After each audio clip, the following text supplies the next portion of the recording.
নুনমাটি আৰক্ষীৰ জিম্মাত শামীম আহমেদ আদালতলৈ নিয়া হৈছে। শামীম আহমেদক মদঘৰীয়াৰ দুৰ্ঘটনা সন্দৰ্ভত শামীমক জেৰা চলোৱা হয়। দুৰ্ঘটনাৰ পিছতে লাহোৱালত আত্মগোপন কৰিছিল শামীম আহমেদে। লাহোৱাল আৰক্ষীয়ে গ্ৰেপ্তাৰ কৰিছিল শামীম আহমেদক। পুৱতি নিশাই শামীমক জিম্মাত লৈ গুৱাহাটীলৈ উভতিছিল মহানগৰ আৰক্ষীৰ দল।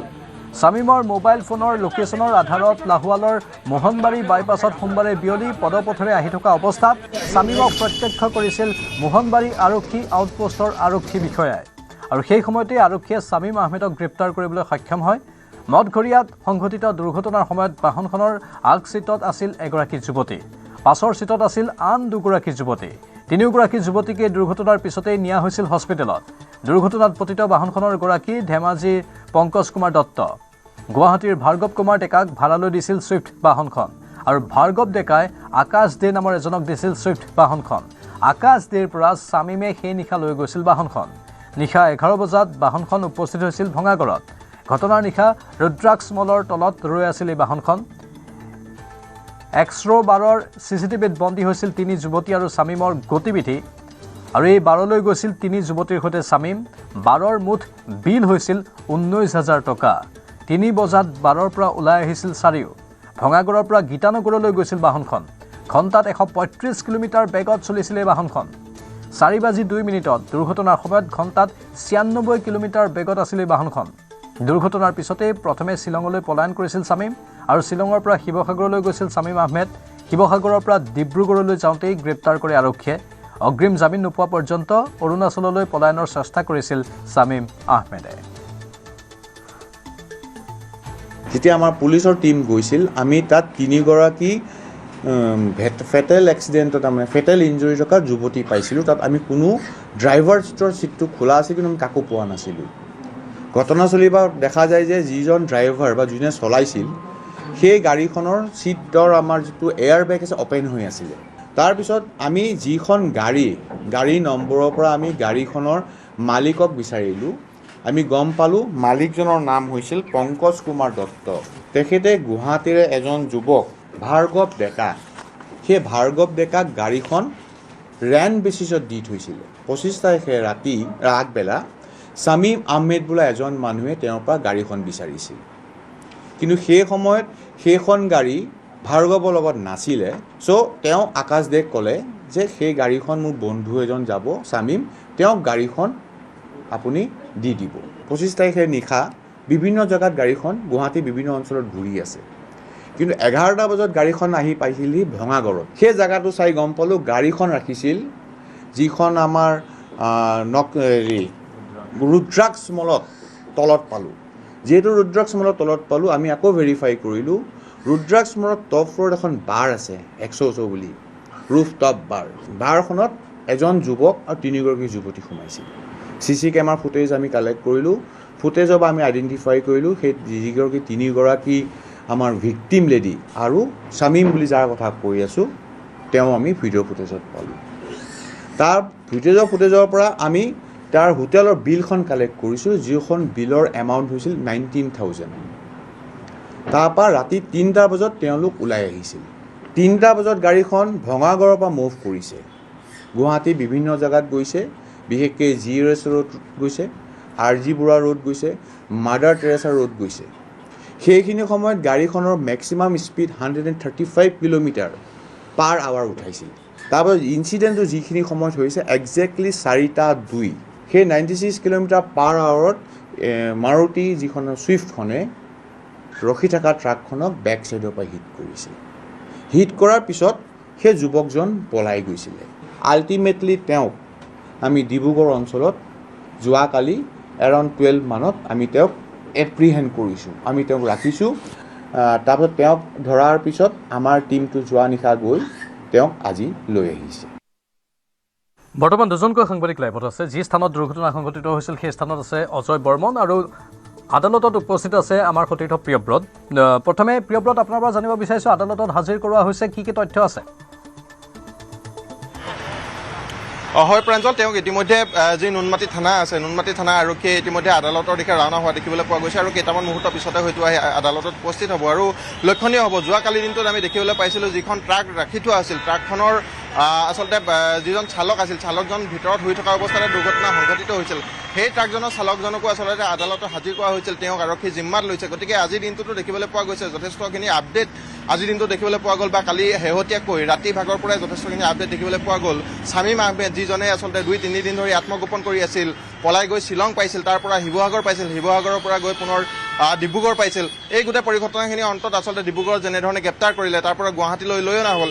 আজিৰ দিনটো সোধা পোছাৰ অন্তত বা কাগজীয় যিসমূহ কাম থাকে, কাগজীয় কামসমূহ সমাপন কৰাৰ পাছত আদালতত হাজিৰ কৰাবলৈ আনি আছে। গতিকে এটা কথা লক্ষণীয় হ'ব যে যিহেতু গোটেই ঘটনাটো আচলতে শামীম আহমেদৰ আচলতে অমনোযোগিতাৰ কাৰণে সংঘটিত হোৱা বুলি বৰ্তমান সময়ত সকলোৱে আচলতে অভিযোগ কৰা দেখিবলৈ পোৱা গৈছে। আৰক্ষীৰ ফালৰ পৰা সমান্তৰালভাৱে কেইবাটাও ধাৰা, যিকেইটা ধাৰা আচলতে নন বেইলেবল বুলি কোৱা হয় বা যথেষ্ট কাৰা ধাৰা সন্নিৱিষ্ট কৰা হৈছে, IPCৰ সমান্তৰালভাৱে BNSৰ ধাৰা সন্নিৱিষ্ট কৰা হৈছে। গতিকে যিজন আচলতে শামীম আহমেদ, যিজনে গোটেই ঘটনা সংঘটিত কৰি পলায়ন কৰিছিল, যিজনে আচলতে গোটেই ঘটনাৰ পাছত 3গৰাকী যুৱতীৰ মৃত্যু হ'ল, 3গৰাকী যুৱতীৰ মৃত্যু হোৱাৰ পিছত সেই 3গৰাকী যুৱতীয়ে মোবাইল ফোন লৈ তেওঁলোকৰ আত্মীয়সকলক খবৰ প্ৰদান কৰিলে, কিন্তু তেওঁ ভাবি নাচালে যে তেওঁ সেই স্থানত থাকিব লাগেনে, বা যিহেতু গোটেই ঘটনাটো তেওঁ জড়িত হৈ আছে, তেওঁ গোটেই দুৰ্ঘটনাটো সংঘটিত কৰিছে, তেওঁ কোনো দায়িত্ববোধ নুবুজি গোটেই আচলতে অসমকে ধৰি উত্তৰ পূৰ্বাঞ্চলৰ শ্বিলঙলৈকে আচলতে পলায়ন কৰিবলৈ তেওঁ চেষ্টা কৰিলে। গতিকে এইজনৰ ক্ষেত্ৰত কেনেধৰণৰ ব্যৱস্থা গ্ৰহণ কৰিব, আৰক্ষীয়ে যিসমূহ আচলতে ধাৰা সন্নিৱিষ্ট কৰিছে, ইয়াৰ সমান্তৰালভাৱে আদালতে আচলতে কেনেধৰণে আচলতে তেওঁক সোধা পোছাৰ বাবে আৰক্ষী জিম্মাৰ বাবে কেইদিনলৈ প্ৰেৰণ কৰিব, আদালতে গোটেই কথা বতৰাসমূহ কেনেধৰণে চাব, এই কথাখিনি অতি গুৰুত্বপূৰ্ণ হৈ পৰিছে। সমান্তৰালভাৱে যদি চোৱা হয়, শামীম আহমেদে কিন্তু সেই ঘটনা সংঘটিত কৰি তেওঁ যদিওবা দুৰ্ঘটনাটো আচলতে অজানিতে সংঘটিত হৈছে, তথাপি এটা ডাঙৰ ভুল ইতিমধ্যে সমাপন কৰিছে যে তেওঁ সেই স্থান এৰি পলায়ন কৰিছিল। সমান্তৰালভাৱে তেওঁ মোবাইল ফোন ছুইচ অফ কৰি দিছিল, তেওঁ কোনো লোকৰ সৈতে যোগাযোগ বন্ধ কৰি পেলাইছিল, তেওঁক বাৰে বাৰে যিসকল আত্মীয় আছে আত্মীয়সকলৰ যোগাযোগ কৰিবলৈ চেষ্টা কৰিছিল, যিকেইজন আচলতে ভুক্তভোগী আছে ভুক্তভোগীৰ বন্ধু বান্ধৱীসকলে তেওঁ যোগাযোগ কৰিবলৈ চেষ্টা কৰিছিল। তেওঁ কিন্তু গোটেই ঘটনা পৰিঘটনাৰ পৰা বা গোটেই কথা বতৰাসমূহৰ পৰা আঁতৰি থাকিবলৈ, নিজকে পলুৱাই ৰাখিবলৈ চেষ্টা কৰিছিল।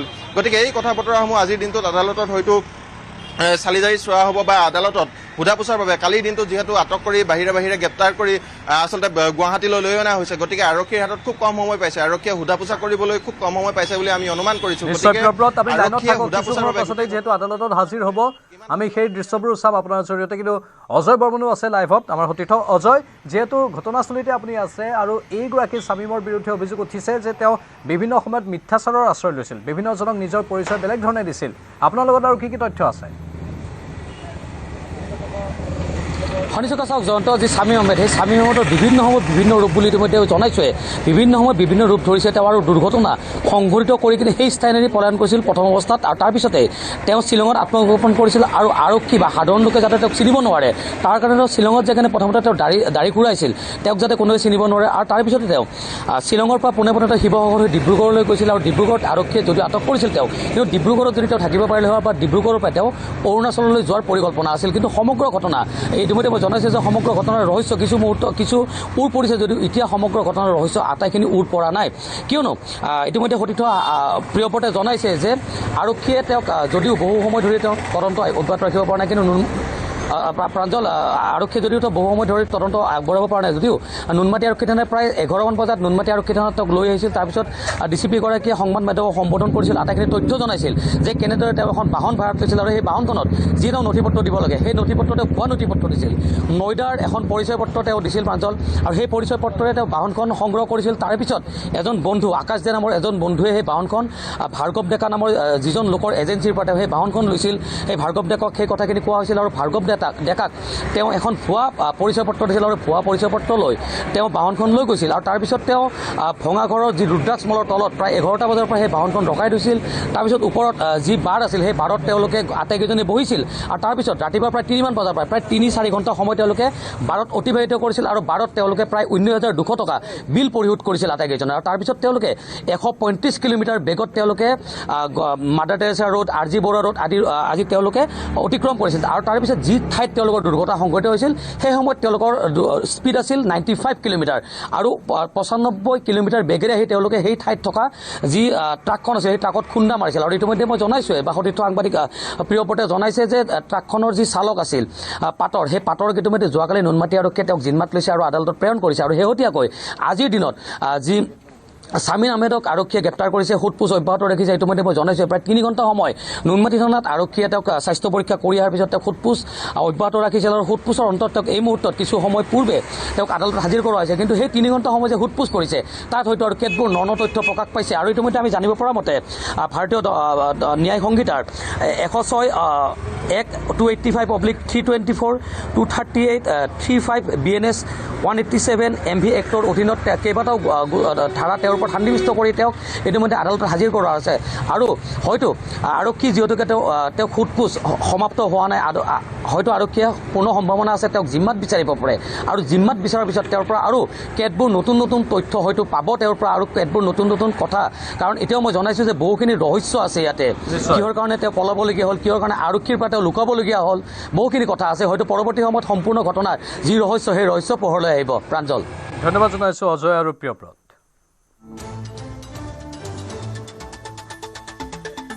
একচুৱেলি যেতিয়া আমি শামীম বুলি মানুহজনৰ কথা গম পাইছিলোঁ, তেখেতৰ আমি ফটোগ্ৰাফো কালেক্ট কৰিছিলোঁ। আৰু যিটো আমি CC ফুটেজ পাইছিলোঁ, তেখেতৰ তাত দাড়ি আছিলে। কিন্তু আজি ধৰা পাছত আপোনালোকে দেখিছে কোনো দাড়ি নাই তেখেতৰ ওচৰত, বা চুলিখিনিও কটা। এতিয়া জাষ্ট মই 2 মিনিট কাৰণে সুধিছিলোঁ দাড়িখিনি কিয় কাটিছিলে। সি ক'লে যে from concealing himself from the police to avoiding the arrest, সেইকাৰণে সি দাড়িখিনি কাটি ৰাখিছিল, দাড়ি চুলি কাটিছিলে। আৰু কাটি পেলাই সি অৰুণাচললৈ মানে যাম বুলি ভাবিছিল, আত্মগোপন কৰি থাকিব বিচাৰিছিল যেতিয়ালৈকে তেওঁৰ বেলটো নহয়। শ্বিলঙৰ পৰা একচুৱেলি গুৱাহাটীৰ পৰা শ্বিলং গৈছিলে, মোক আগতে কৈছোঁ শ্বিলঙলৈকে আমাৰ মানুহ গৈছিলে। শ্বিলঙৰ পৰা সেই ডিব্ৰুগড়লৈ গুচি গৈছিলে অৰুণাচল যাবৰ কাৰণে। নাই এইটো এটা মুভমেণ্টত গৈ আছিলে। 100 বাৰখনৰ ভিতৰত সেই শামীমসহ 3 যুৱতী সাংঘাতিক সুৰাসক্ত হৈ আছিল। আৰু তেওঁলোকে 11 বজাত প্ৰৱেশ কৰি 3 বজাত ওলাই যোৱাৰ তথ্য এই মুহূৰ্তত এক প্ৰকাৰ ফাদিল হৈছে। বাৰখনৰ ভিতৰত তেওঁলোকে প্ৰৱেশ কৰিয়েই তেওঁলোকে এই টেবুলখন চইচ কৰিছিলে। এই টেবুলখনতে বহিছিল শামীম, পূজা, নেহা আৰু আকাংক্ষা।